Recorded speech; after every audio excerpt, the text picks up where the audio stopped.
Now, with respect to mortgages, with respect to rates, here's my concern. My concern isn't for people taking a variable rate right now. Hey, welcome back. It's Nolan Mathias from Mortgage 360, and CMHC has released their spring housing market outlook, which brings up some interesting forecasts and some interesting numbers. Obviously, it's completely different than it was last year, where they predicted a 19% decrease in housing prices, which obviously didn't happen. It was actually the opposite that happened. But we're going to talk about what their housing market forecast looks like this year. We're going to talk about what they expect housing prices to go to, what they see happening in the economy, and what I think that means for home buyers who are entering the market right now. But before we get into it, do me that favor, hit that subscribe button, hit that notification bell. Please hit that like button so more people like you can see this video. And don't forget about our race to 10,000 subscribers. And sorry, it's actually not our race to 10,000 subscribers anymore. We already hit 10,000 subscribers. It's our race to 25,000 subscribers, where we're going to give away $5,000 to put into one lucky winner's RESP, TFSA, or RSP just for subscribing to this channel. So go ahead, click that subscribe button. It's free, it's easy, and it's definitely worth it. The definitive guide on how to manage your credit, product, penalty, price in that order. It's never been more important to get your mortgage right. Okay, so let's get into it. Let's discuss the CMHC Spring Housing Market Report. This is a quarterly report that comes out where they basically review each and every single individual market in Canada, and they give their price predictions, not just for this year, but also for the next couple of years. And some really interesting numbers out of it today. Obviously, CMHC has altered their course with respect to their predictions, wherein last year they predicted that during the pandemic, housing prices would go down by 19%. Well, now guess what? They have gone up by over 30%, and CMHC is now predicting continued further growth. Now, is that something that we should be cautious of if CMHC is predicting it, and given their past history in the last year, should we really follow suit and take their recommendations and their forecasts at face value? Well, I think the answer is yes. I think that they have probably the best data and the best access to data across the country. I think last year nobody expected that during a pandemic, people would en masse decide to change their preferences on housing and move towards single family housing in higher priced areas. Nobody expected that, so we can't actually fault them for that, as much as I like to joke about Evan Siddall having to walk back all of his tweets, which maybe Evan Siddall probably should have just not been tweeting at all. But and as much as I like to jab at CMHC a little bit for predicting 19% price decreases, I have to tell you honestly, I predicted something similar. I didn't ever forecast it, but I thought when the pandemic hit that we were probably not going to see price increases. So that leads us to today, to 2021 and the spring housing market forecast. And let's jump in and take a look at what they're saying. As always, going to BNN Bloomberg. I also pulled up the Financial Post, but lo and behold, the BNN Bloomberg coverage of this story is just better and more in depth. So, real estate frenzy to crest in 2021. So basically, one of the key highlights of the CMHC housing market report is the fact that they expect housing craziness to subside, which is what I've been basically saying for the last few weeks, is when you get into these crazy overbidding markets, you tend to see them cool down very quickly as the number of buyers starts to run out, as sellers outpace the buyers. And that's exactly what's happening. We're seeing that in the Ontario market right now, where there isn't as much craziness. I know that there's some conversation around the fact that lockdowns are preventing the craziness. However, at this point in the pandemic, and at this point with people's comfort with real estate, I don't think those lockdowns are actually having a significant effect on the actual buying habits of people in the real estate industry. You have to remember that real estate is considered an essential service, and that if people want to buy and sell houses even during lockdowns, they're probably going to do it, because that's about where we've gotten with respect to our feelings towards these lockdowns as a society. So, going through the basics of what's happening here, they're basically saying that they expect the activities to subside. A couple other highlights here is they're expecting the number of homes to changing hands to go down over the next year or two. They're also predicting a 14% increase in housing prices in 2021, which again is consistent with the amount that we've seen interest rates reduce. I always remind people about that 1%, 10% rule. For every 1% that interest rates go down, buying power goes up by about 10%. You see a 1.5% decrease in interest rates, and you should expect property values to go up by about 15%. So this all makes sense. And then with respect to economic conditions, they're expecting them to return to pre-pandemic levels by 2023. Now, think about this for a second. So they're expecting the economic levels to return to pre-pandemic levels by 2023. Now, Bank of Canada has said expect interest rates to go up late 2022. CMHC is saying, expect economic levels to come back by the end of 2023. If we aren't back to pre-pandemic levels by the end of 2022, you can expect that we probably aren't going to see interest rates rise. So this is really interesting. Now, CMHC does talk about the increased interest rate risk. They talk about the fact that could lead to slower increases in market values. And, one thing that I would caution people on with respect to forecasts on interest rates is you have to remember that the majority of the high-level economists in the country, the bankers, all of the people who are in the top level positions have this 1980s frame of reference where there was massive inflation. And we're talking about 10, 15, 20%. We're talking about you could put your money in a savings account and get a 10 to 15% return on it just for being in a savings account. You had zero risk. And that was when interest rates went up by 5% in a really, really, really short period of time. So we've got a whole lot of people who are running the economics of the country who have this frame of reference of the 1980s and big interest rate spikes.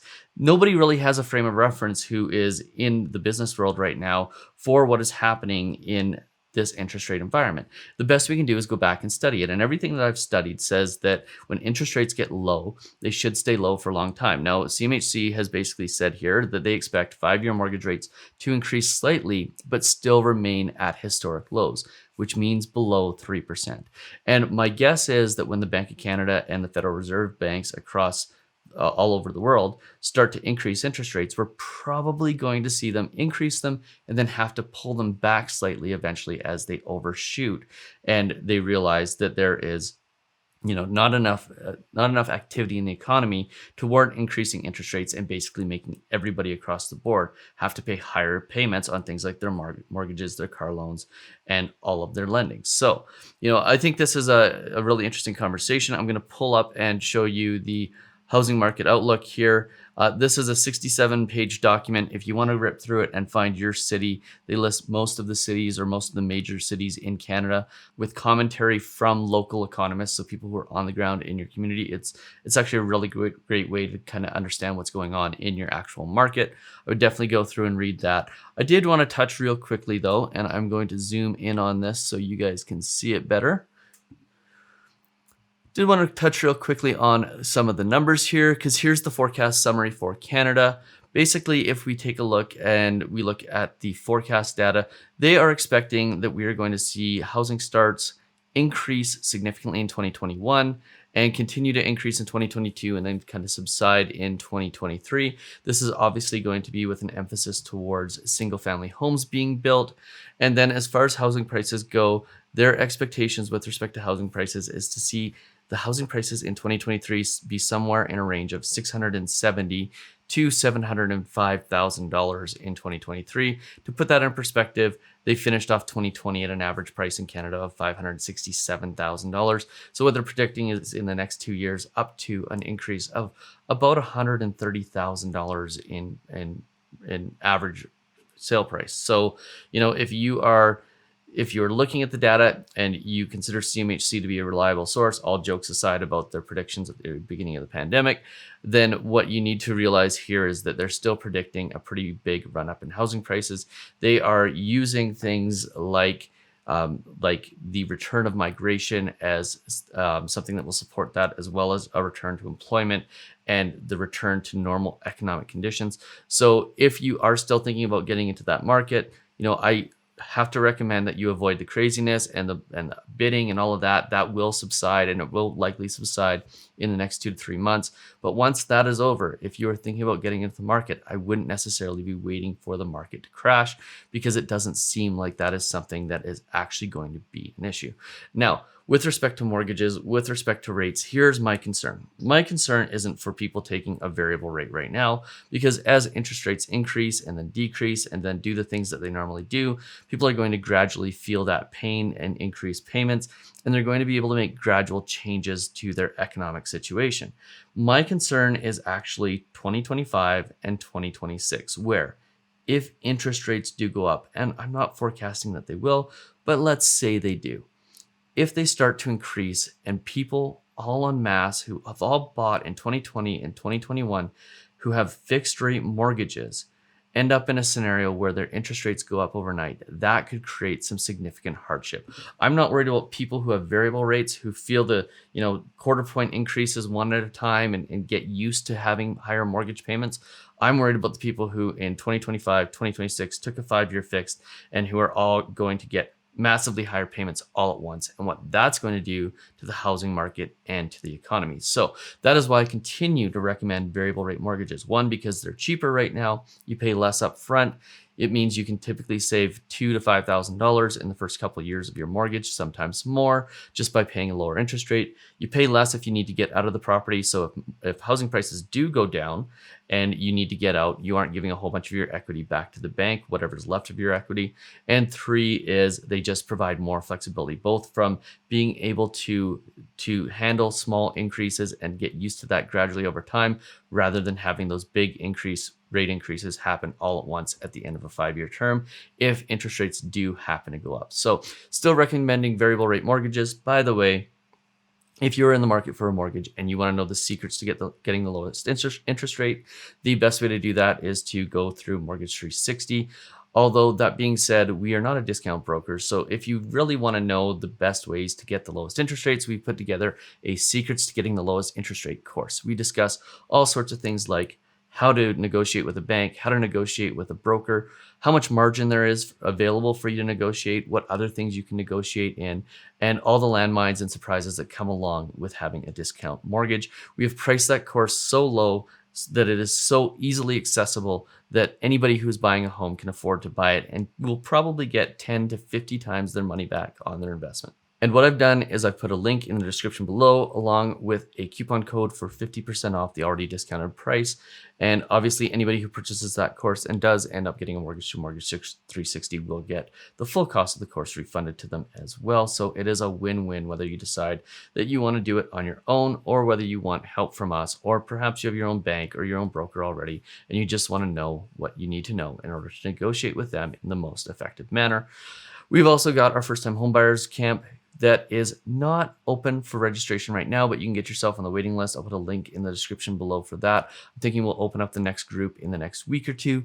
But if you want to be involved in that first-time homebuyers camp, or in general, it's just a homebuyers camp, it is totally and 100% a course that is good for anybody, whether they're a first-time homebuyer or buying their second or third or fourth property.